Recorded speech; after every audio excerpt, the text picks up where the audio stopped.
Well, well, well. Look what we have here. Limbus Company, 1 minute ago. Like. The new Corp Ego fell bullet Yi Sang. Not only that, but we actually have the new Mirror of Immortality, which we might go over briefly. I'm not sure. I do plan on going over this in the live stream that will be happening immediately after this video is uploaded. But more importantly, we'll be going onto the review. Now, for context of those who are unaware, Kim Jae-hoon on the Mirror Dungeon 6 live stream did preview this ID. Now, we didn't have full English numbers, we had Korean numbers and people translated it and whatever, and we saw what the ID did in action, but I wanted to reserve all of my judgments for when we get the kit and for when we get it in the game officially. So, let's start this right now and review the kit. Number 1, Corp Ego fell bullet Yi Sang. He has a Wrath, a Lust, and a Pride. He has a Blunt Skill 1. It is on use, deal more damage for every torn memory. So he has a Poise Bleed ID. Gain coin power for every poise on self. Gain base power for every count on self. On use, gain poise count and torn memory. So he uses the torn memory gimmick, which is from the fell bullet ego. On hit, gains poise count. On crit, inflict bleed count. On crit, gain torn memory. Simple.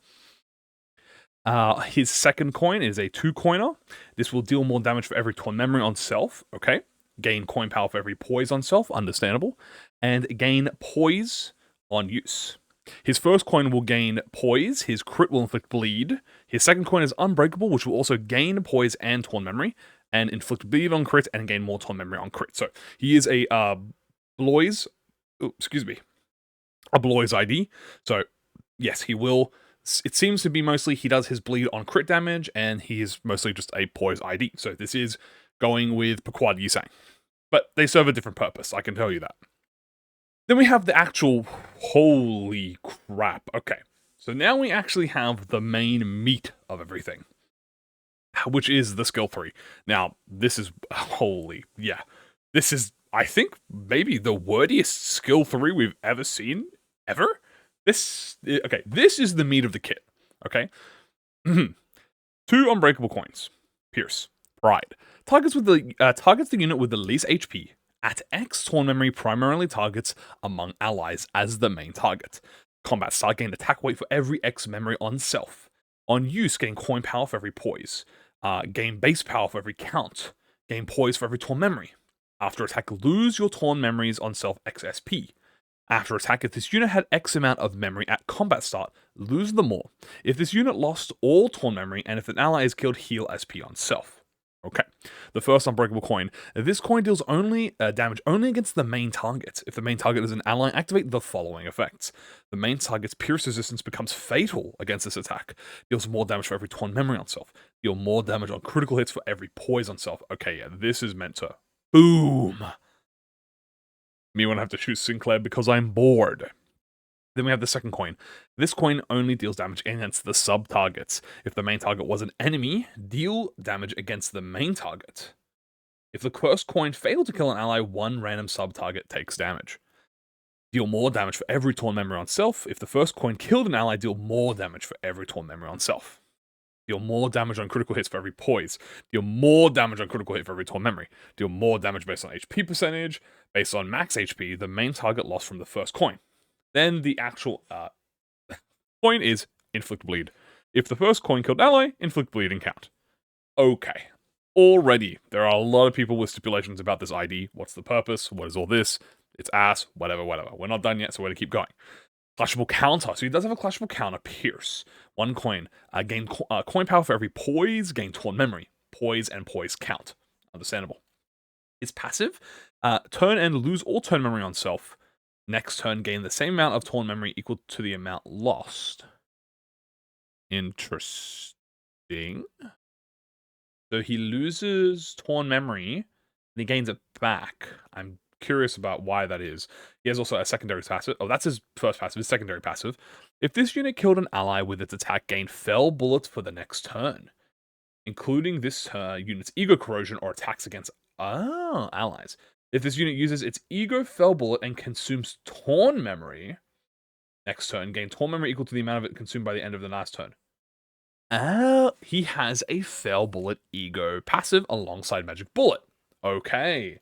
So much like Magic Bullet, for those of you who are not aware, the Magic Bullet Ego does have a unique interaction with the Magic Bullet ID. In the same case, this appears to have a unique interaction with the Ego Fail Bullet, but Fail Bullet is something that I believe he gets himself. Yeah, so it's not specifically the Ego, but this last here, hold on. Oh.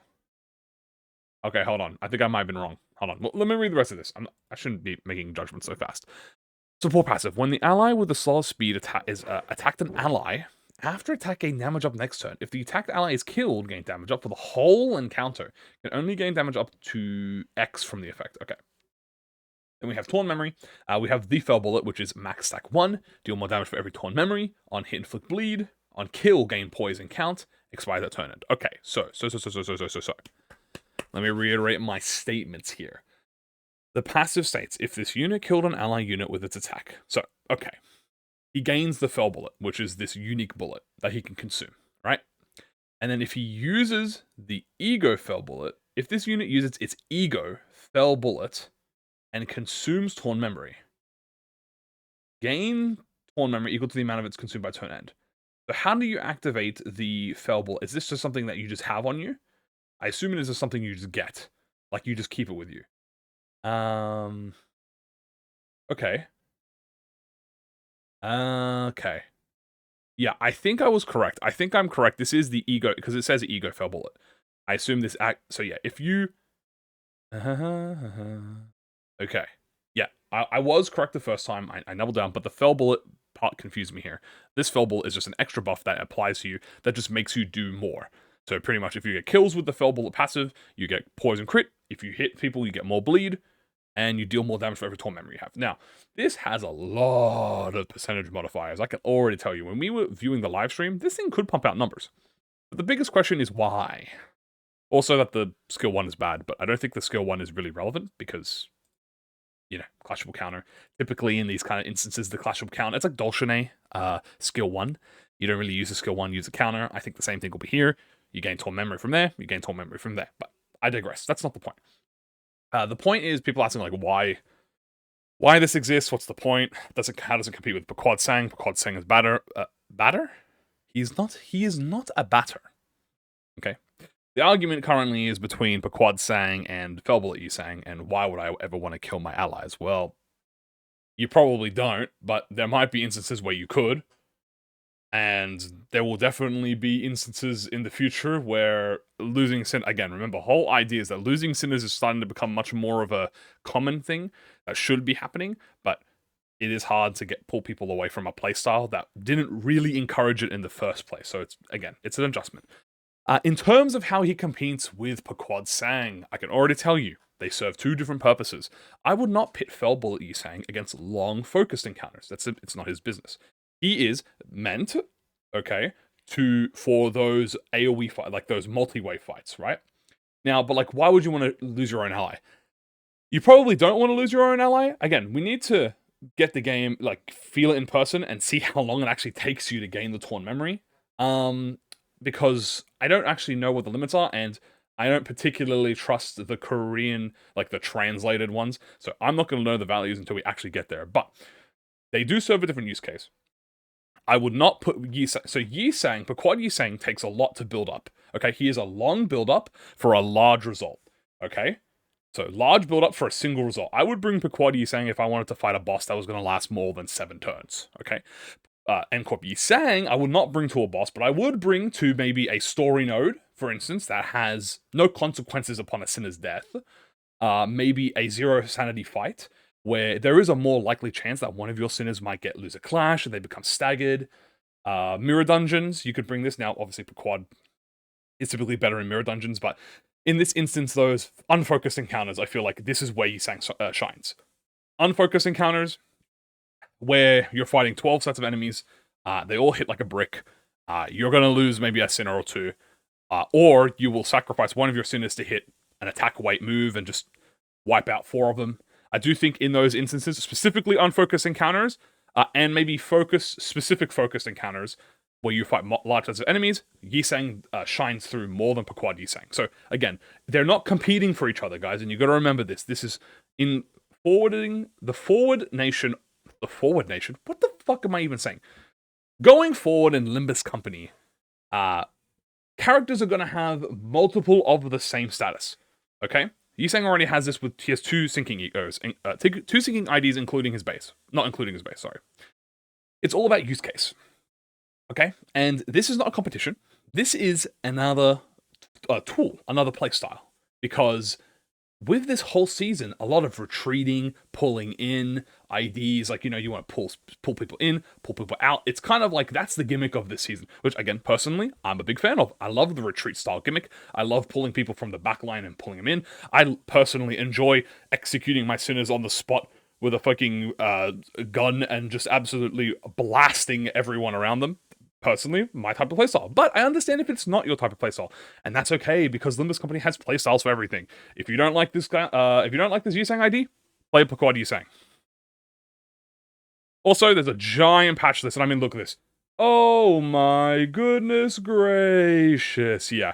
Okay, we're going to be talking about this on stream, which I normally don't promote, but after this video comes out, we will have a live stream. It should already be on the YouTube. If you're watching this after it comes out, you can check the VOD out. I will not be reviewing this on stream here because that will take 30 minutes and I don't want to upload that. So, yeah, that's going to be it for this specific review on Corp Yisang. I personally do believe he has a place in this. And of course, numbers always change everything. So we'll never really know how good or how, underwhelming something could potentially be until we see the numbers. But I mean, look, when an ID has like a 400% damage multiplier on skill 3, probably bare minimum, you're probably going to have a usable character. And yeah, that's going to be it. So yeah, see ya.